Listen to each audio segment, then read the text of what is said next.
Hello, this is Let's Talk About Myths, baby, and I'm your host, Liv, she who has developed a real love of looking at like the cultural history of ancient Greek mythology, what it meant for real people, just how it's so vastly different from what we often think of now, like, gods, the way this show has changed the way I see myth.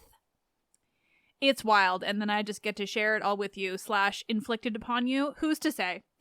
But the absolute best example of this concept is Heracles. But, real quick, before we get to him, if you are listening on Spotify, make sure you interact at the end of the episode. I'm adding in some fun like Q&As and polls to new episodes to play around with this new feature and hear what you think and just get your thoughts on any and everything. And then your questions get published so that they show up right on the Spotify page. It's pretty fun and cute. So join in. Heracles. Last week we looked at the woman hidden behind the hero, Heracles' mother, Alcmene, who doesn't get nearly enough credit for her own mythology. But today, well, Alcmene she's kind of left behind in Heracles' story, you know, surprise, surprise. Without him, well, she doesn't really get much else of her own. But her son, well, he was, you know, a little bit interesting. For the most part, unsurprisingly, stories of the heroes aren't, you know, my favorite bits about Greek myth, save, I guess, for like the Odyssey and the Iliad. But Heracles is different. Not for his character, really, or even for the stories themselves, but for just every single thing else to do with him as this piece of cultural history, cultural identity even. Heracles is unique. He's completely different from the rest of the Greek heroes, and that alone makes him someone that, like, I want to examine in far more detail, clearly. He was Greece's hero, like, devoted to and beloved by the whole of the ancient Greek world in a way that just does not exist with others. That is what makes him so interesting. That, and he's got about, like, 10 times more stories than anyone else, and, like, 1,000+ years of those stories growing and changing, not quite surviving, like existing in fragments and visual representation and concepts. So purely for my own selfish needing content reasons and having a ridiculously expensive book I want to use, we're going to dive a little deeper into him as a character, him as an archetype, as a hero for all of Greece and all of its mythology, and what all of those things mean from like a cultural and historical context. Because gods, they meant so much. There's a reason why Theseus was intentionally mirroring Heracles in his story, and it isn't because the guy looked up to his cousin. It's because if you're gonna make a hero that's like intentionally Athenian propaganda like Theseus, you want him to emulate, to be as similar as possible to the number one hero for all of Greece, Heracles. And hey, you know, like, why not add in a little familial relation too, you know, just for good measure. But fortunately for us, while I wouldn't go so far as to say that Heracles is much less problematic or even committed, you know, any fewer crimes compared to Theseus, he is, well, like, he's just considerably less obnoxious. And thus, I'm not gonna spend entire episodes talking about just how shitty he was, because, you know, for all his crimes, Heracles at least defeated a bunch of seriously interesting and scary creatures, along with, you know, all the other wild and fascinating things that he did in his ridiculously prolific, heroic career.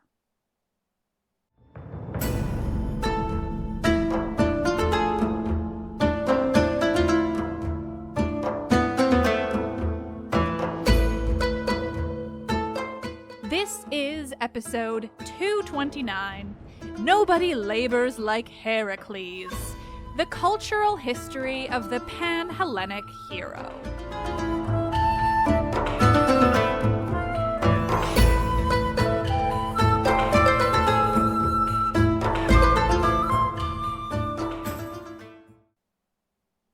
What we do and do not know about Heracles and the many stories from myth that involve him, well, gods, it spanned about a millennial's worth of culture, of history, of Greece, and well beyond. And so, it's a little bit fragmentary. Because remember, Heracles is, the Greek name for Hercules. Heracles is his original name, even if the Roman Hercules became far more famous.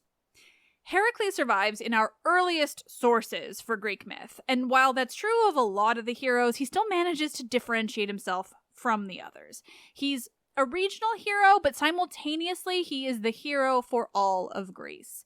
He is Theban and also Peloponnesian, and he is everything in between and beyond. But he's also this deeply, fascinatingly fragmentary hero.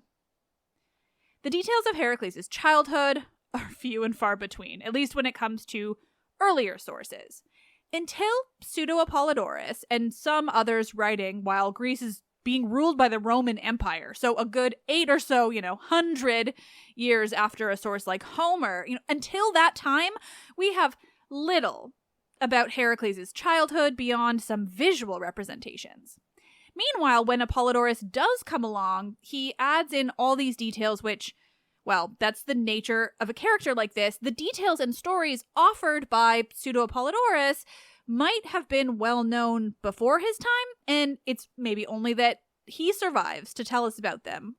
Or these details might have been later additions and inventions, like elaborations even.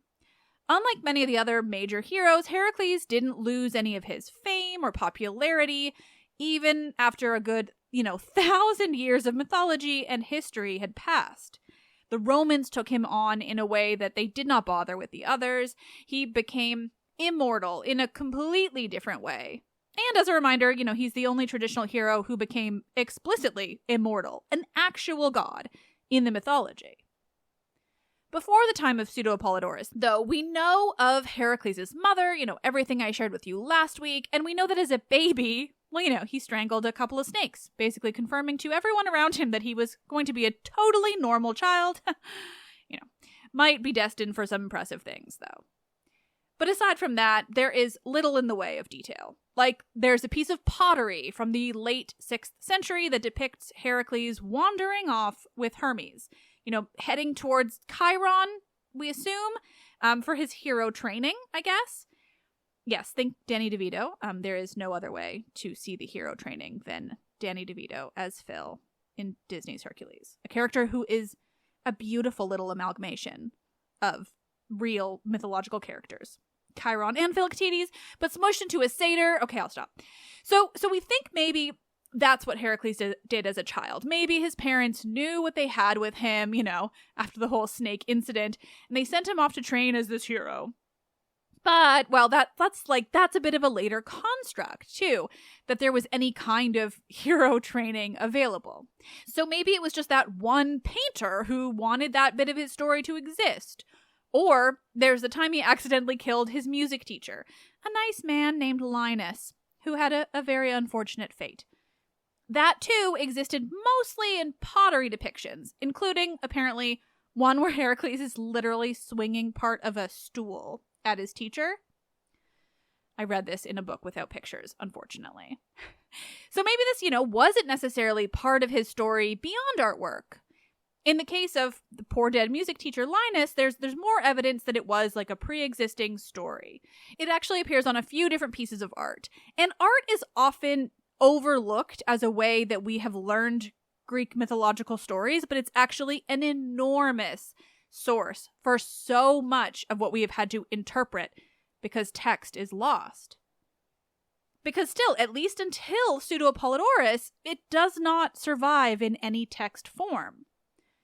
Fortunately, though, we still care about what Apollodorus had to say about Heracles, because if we didn't, we would be left with, a hell of a lot less detail and far more boring surviving textual sources.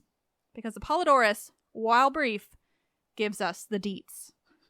He tells us that Heracles learned a whole host of skills as a child, as one would expect of a hero like him. His adoptive father, Amphitryon, taught him how to drive a chariot.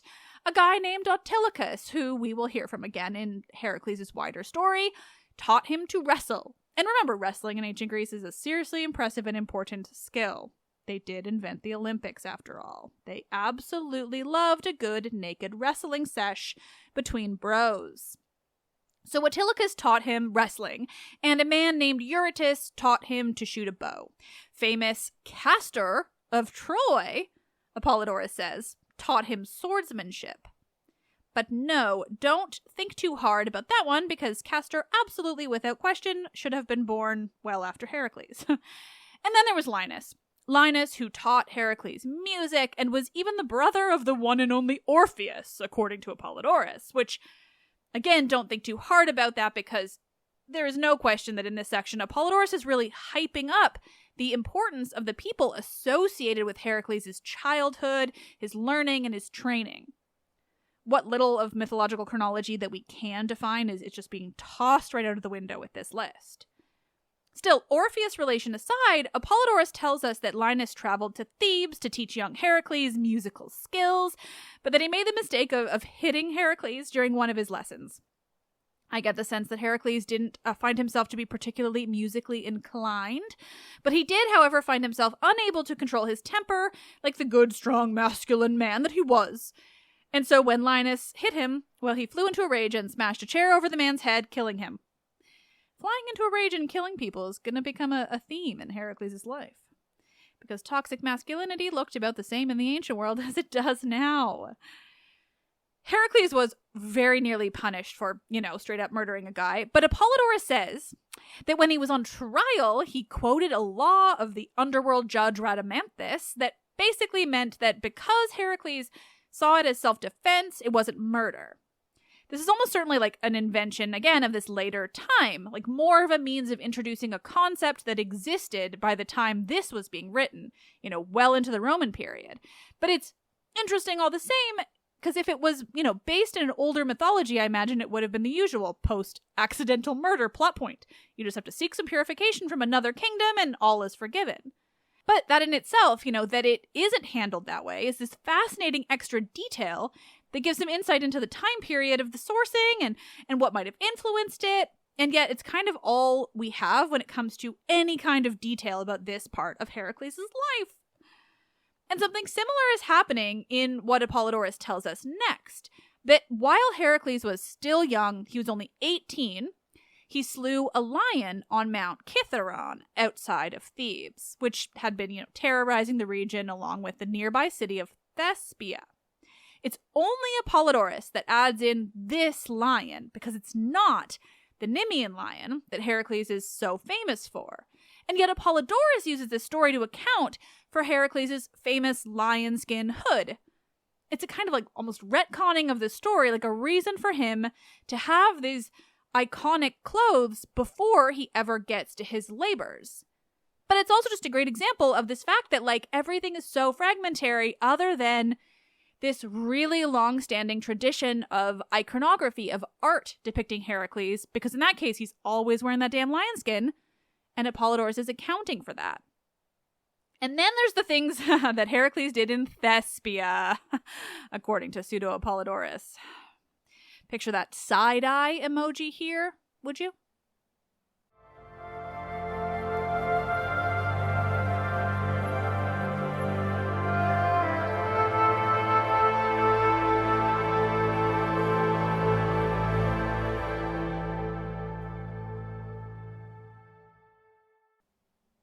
Yeah, Thespia.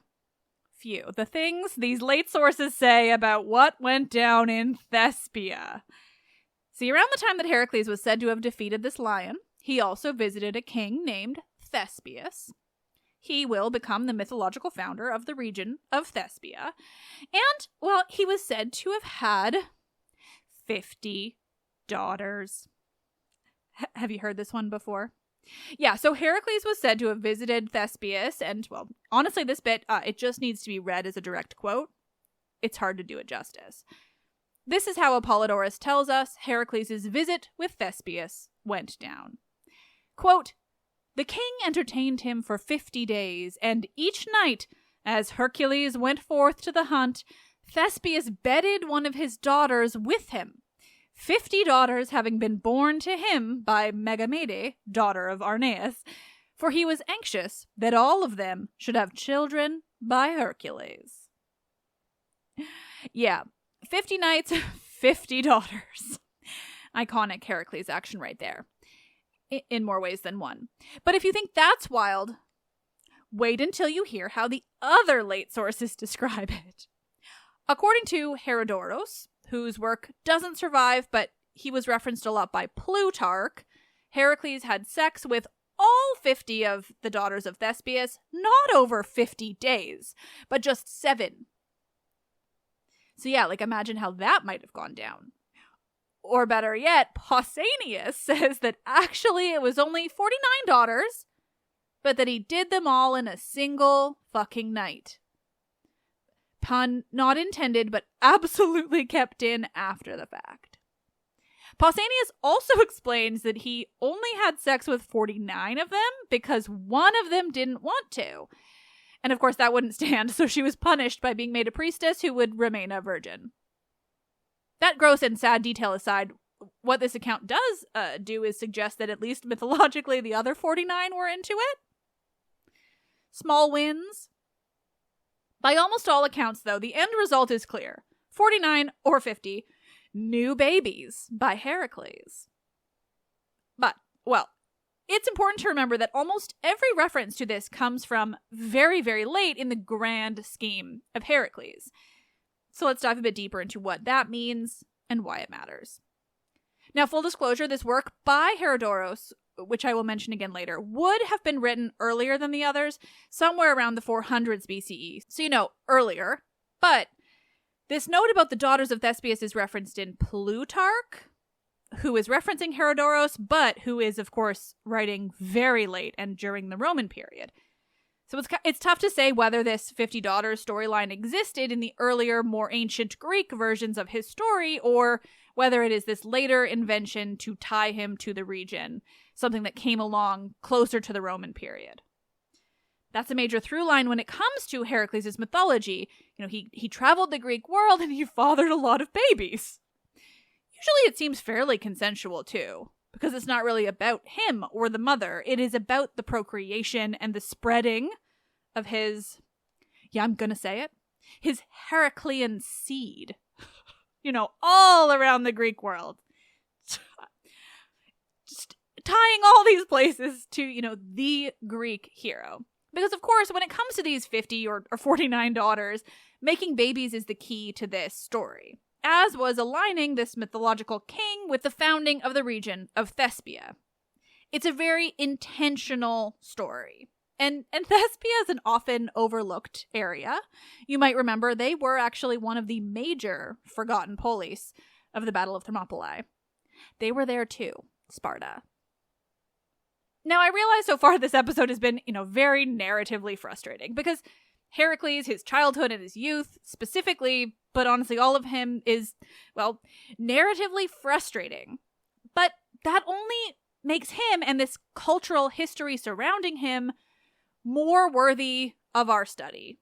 Trying to sort through the historical timeline for Heracles' life, it only made me more keen to devoting this episode to the broader context of him, the concept of Heracles as a cultural icon rather than a fictional character. The centuries that his story spanned and what they looked like throughout that time period. He is uniquely perfect for this kind of episode examining this concept. One that looks at the cultural history of the mythology rather than just the stories as they exist.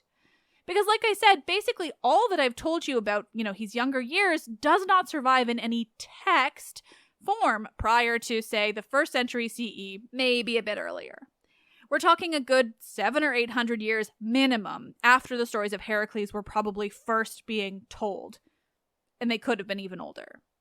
So what's happening in sources like these is either they're working off of lost text sourcing or just this broad cultural knowledge, which is likely the case for the music teacher bit, maybe even being trained by Chiron too, since both of these stories have survived in depictions in art and pottery, as far back as the 6th century BCE. Or these authors are working off of newer traditions that were developed or even just changed and adjusted over those intervening 700 or so years.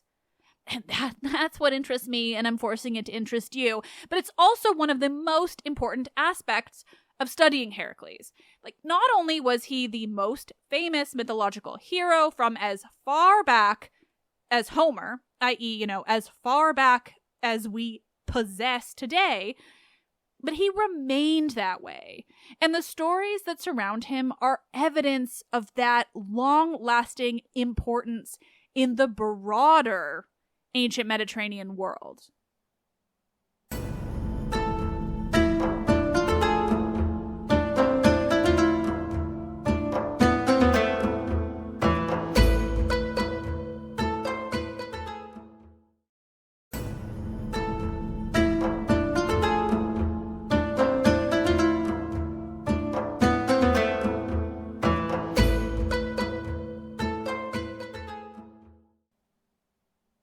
The fragmentary nature of Heracles' stories and sources is, yes, I know, it's frustrating, because maybe you're just screaming at me to tell a story, damn it.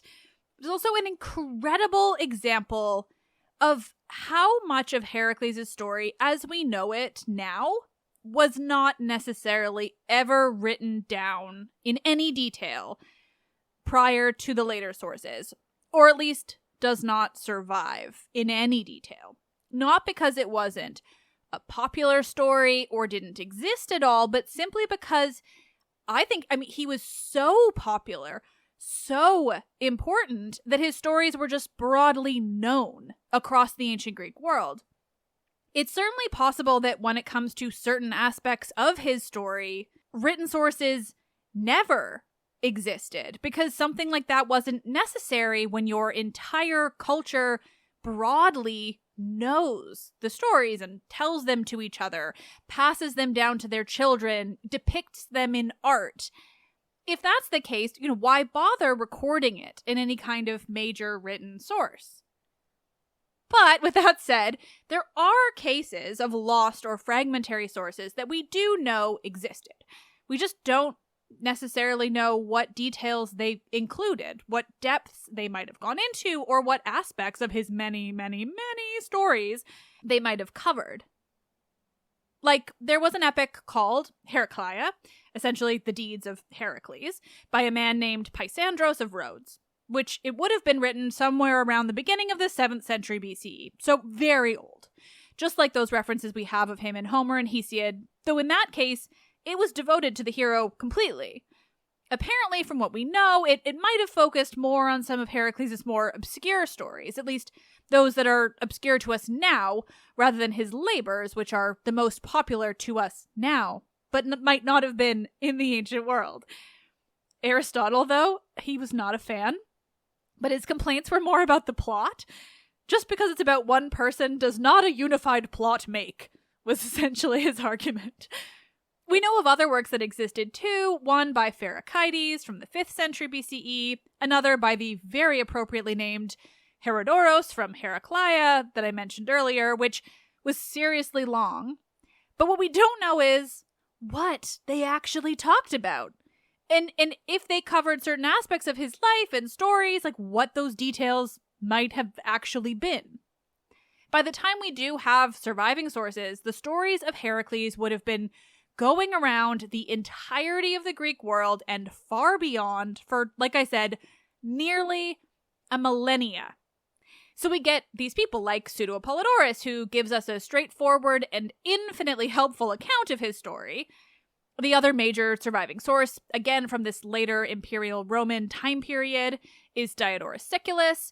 He wasn't writing myth like Apollodorus, though. Instead, he was mythologizing history, or maybe historifying mythology is a better way of saying it. He was writing myths as though they were history. He is where we get some fascinating accounts of Medea and her family, which I've talked about in the past.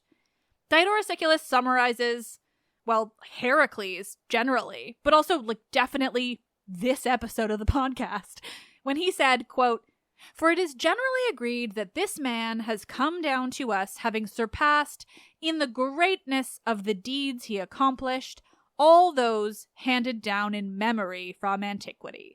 So it is difficult to report each of his exploits in a worthy manner, and to make the account equal to such deeds, the greatness of which won him the prize of immortality." See, it isn't just me. Even in the ancient world itself, authors like Diodorus Siculus recognize the difficulty in writing about a character like Heracles. His story served a very different purpose than the other heroes.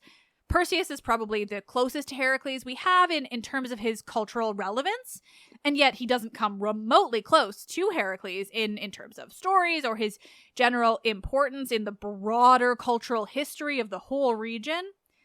Perseus had set things that he needed to do. His story is pretty cut and dry with a few exceptions. But even those exceptions, the additional details that might have been tossed in later, do not come close to how widespread and deeply convoluted the stories of Heracles are because of how widespread and important they were. He did too many things, Heracles. He meant too much to the Greek world for him to ever be appropriately summarized. And yeah, sometimes the things he did were great and impressive and aided a whole region, like defeating the Nemean lion or the Hydra. And sometimes he hung out in the East and played around with his gender identity, swapping clothes with the queen for a while. Or, sometimes he had sex with 50 women in a single night so that they could have his 50 babies. He contained multitudes.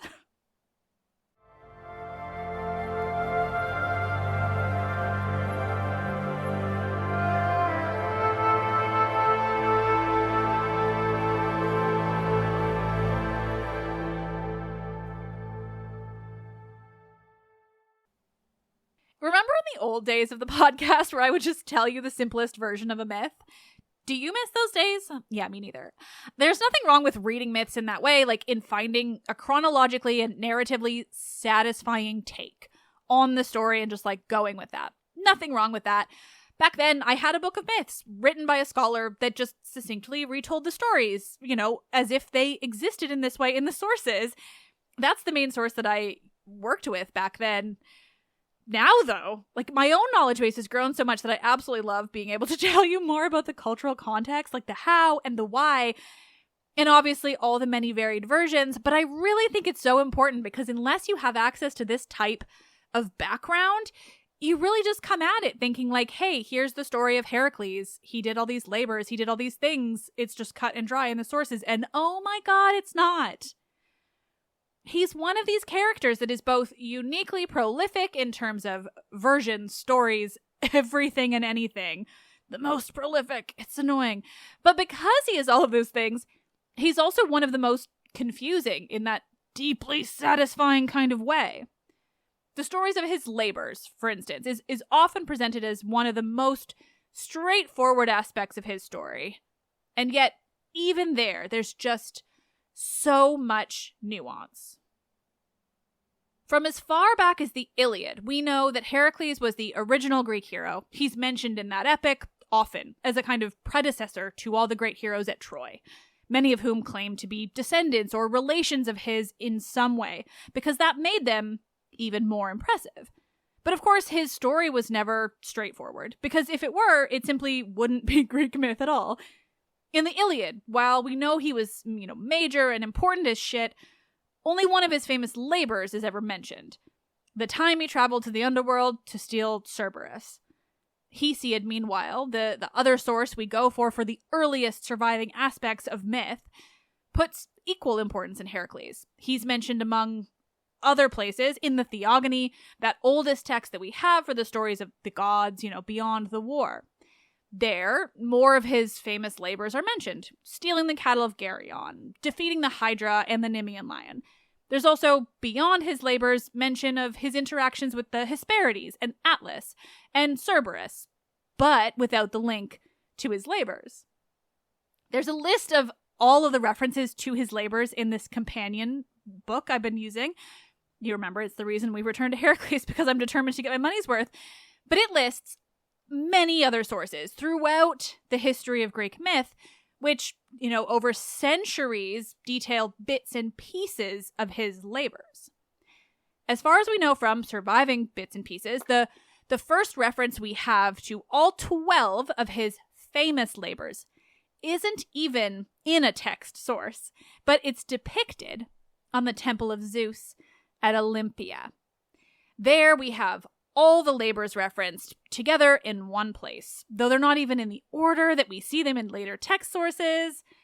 There are other slightly later references to more of his labors, though again, they differ from the canonical 12 that we will come to know.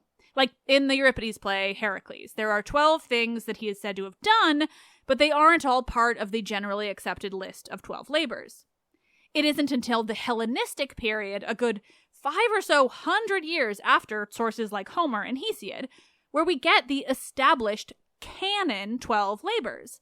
And it isn't until the 1st century BC that a text source survives that actually retells the stories of the labors rather than just listing the deeds themselves. Just take that in. I think it's incredibly important in terms of understanding not only the mythology of the most famous Greek hero, but also just this good reminder about how mythology functioned in the ancient world compared to how it's often portrayed to us now. I know this is my favorite topic to harp on, but it is that for a reason. We think of Heracles as this hero whose story is ancient as everyone else, who did these very specific things that are so deeply tied to the fabric of Greek myth, the 12 labors. They're iconic, arguably some of the most iconic pieces from traditionally Greek myth that we think of today. And yet it's nearly a millennia of Greek mythological sources before some survive that have actual stories of all of those labors. Instead, we work off the bits and pieces, the little references here and there, both in art and text. That hint at all the things that he was thought to have done. And I don't want you to think that this means that the 12 labors as we know them were established as late as the Hellenistic period. Instead, it's this reminder that the purpose of Greek myth in the ancient world was not to be written down. It wasn't fiction as we know it. It wasn't meant to be read and understood in that form. Instead, particularly for heroes like Heracles, Perseus being maybe the only other example that comes close to Heracles, the thing to take away is that these stories were just, by and large, known. The everyday people of the ancient Greek world just knew Heracles. They might not have known all of his deeds, all of his stories, but they would have known at least a handful. They would have been able to recognize them in art, on pottery, on temples. You could just look at something and know that's Heracles. And he was everywhere. In terms of surviving pottery that we have today, Heracles and the Amazons are the most commonly depicted subjects. So much of what we know about him is from iconography.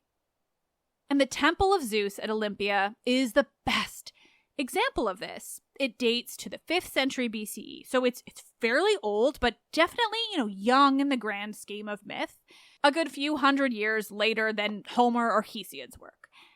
And that it was at Olympia, that's the key. Olympia wasn't just any old Greek city-state. It wasn't some local reference being made there, a temple where only people of the neighboring regions would have visited. Unlike, probably most other temples in the ancient Greek world, this particular temple was meant to be viewed by everyone. Olympia was, unsurprisingly, where the ancient Olympics took place. So unlike most other regions, say for maybe Delphi or something, it was a kind of global city, in the sense that the globe was just the ancient Greek polis. So everyone, and by everyone I mean primarily men, because ladies were not even allowed to watch the Olympics, don't be crazy. Everyone would have visited this temple. They would have looked up at those metopes, the art carved above the columns, and they would have been able to immediately recognize the labors of Heracles. A lot of these pieces are in the Louvre, and I didn't know that. I was in the Louvre last year, I guess. And I literally just looked at the thing and was like, that's Heracles. Like, that is what these people would have been able to see. You see a guy doing certain specific things and you immediately know that it's Heracles. That's something to remember, even when we're considering the lost works that we do know existed. Like, sure, there were certainly a couple of ancient epics about Heracles, and they likely had loads of details that we will never know about. But the readership, or even the audience more broadly, for something like that, probably wouldn't remotely have compared to the stories of him that were just floating around the people, even. Just, existing in ancient Greece. People would have seen Heracles on every other piece of pottery, on temples far beyond the one in Olympia. Literally, he was everywhere. So it almost just doesn't matter what the actual details of his story were. You don't need to know the nitty-gritty of how he defeated the Hydra, just that he did it. And because of him, you're not liable to run into a multi-headed serpent monster. We think of these things as stories today, as narratives with plots and details, character arcs and growth. But those things just did not matter in the same way in the ancient world. I'm not saying they weren't appreciated or utilized, but they were not even close to the most important part of a character like Heracles. Heracles was important because he was Heracles, because across the ancient Greek world, everyone could name at least one great thing that he did, at least one impressive child that he fathered, probably even one weird-ass thing that he was involved in, because everyone loves a bit of weird. I know this kind of thing is just so in the weeds. It's sticky and weird and obviously fragmentary as shit and difficult for me as one person telling you things to convey in an entertaining way. But when it comes to Heracles, it's just so important to consider him as the cultural icon that he was, rather than a guy who did some labors which made it into some stories later. He was just larger than life for people of the ancient world. And whether or not you'd heard a poet sing about him or read something somewhere, you would have heard about Heracles. You would know the things that he did. It seems to me like he would be a kind of people's hero in that way. You didn't have to be able to read or have access to a more wealthy form of entertainment. He was iconic enough and widespread enough across the Greek world that even the poorest people would know about him. Even the enslaved people would know about him because, there's even stories of him having been enslaved for a time. So he really just would have appealed to everyone, no matter who they were or what lives they led in the ancient world. Frankly, I don't get enough chances to talk about that kind of impact, the way everyday people would have interacted with somebody like Heracles. But it is so important to remember that for all we think of Greek myth today as these fun and entertaining stories, it was a culture. It was everyday life. It was something to aspire to hold on to for very real people of all walks of life and wealth and lack thereof. Just real people in the ancient world.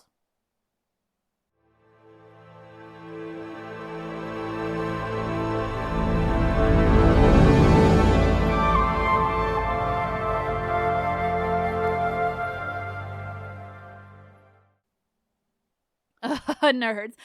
Thank you for indulging me in this episode. Now, I fully set out to have this be like a regular storytelling episode, but the more I started researching even just like his childhood, the more I realized that I actually just wanted to talk about Heracles as this cultural concept more than a character in stories. It applies to many people from myth, but I do think he stands out completely. Like, he is unique in the way that he would have appealed to everyone in his own way, and the way his achievements were so broadly celebrated.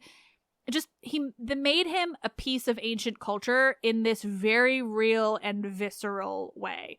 There's a reason he had so many varied stories all around the Greek world and of varying types, levels of so-called heroism.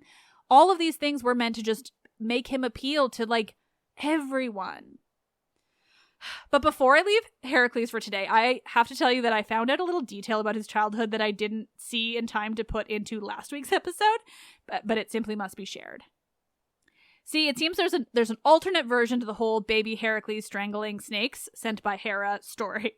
Apparently, Heracles said that it was actually Amphitryon, Heracles' adoptive dad, who put the snakes into his crib rather than Hera. And it wasn't in any kind of show of like jealousy or anger or like intent to harm. Instead, it was... See, Alcmene had given birth to the two kids, and Amphitryon knew that one was his and the other was Zeus. And apparently this moment with the snakes was actually just an attempt at figuring out which baby had which father.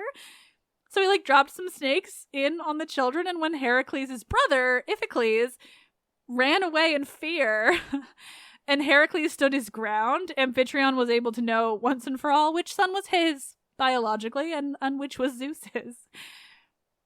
And if that isn't the funniest case of awful fucking parenting in the ancient world, I don't know what is. Man, I can talk a lot. I swear every script these days is at least 1,000 words longer than the ones that I did even like a year or two ago. I can't help myself. But as always, let's end with a 5-star review from one of you wonderful listeners. Thank you to everyone who reviews on Apple. Like, it really honestly means the world. And thank you to those of you on Spotify who are playing around with this new Q&A feature and polls and whatever. They're really fun, so I'm thrilled that you're enjoying them too. This review comes from Lauren M08 in Great Britain. Best podcast! Great show and a wonderful host. This has both convinced and helped me study Latin and the ancient world. I hope this show goes on for a very long time so I can continue listening. My favorites are the plays. Thank you, Lauren. Though I'm a little offended that you took up Latin and not Greek. It's fine. I fucking love the plays too, so thank you. And gods, we still have so many of those to cover. Let's Talk About Myths, Baby is written and produced by me, Liv Albert. Michaela Smith is the Hermes to my Olympians, better known as the assistant producer. The podcast is hosted and monetized by iHeartMedia. Listen on Spotify or wherever you get your podcasts. Help me continue bringing you the world of Greek mythology and the ancient Mediterranean by becoming a patron, where you'll get bonus episodes and more. Visit patreon.com/mythsbaby or click the link in this episode's description. Thank you all. You're so nerdy and cool. We do have fun. I am Liv, and I love this shit.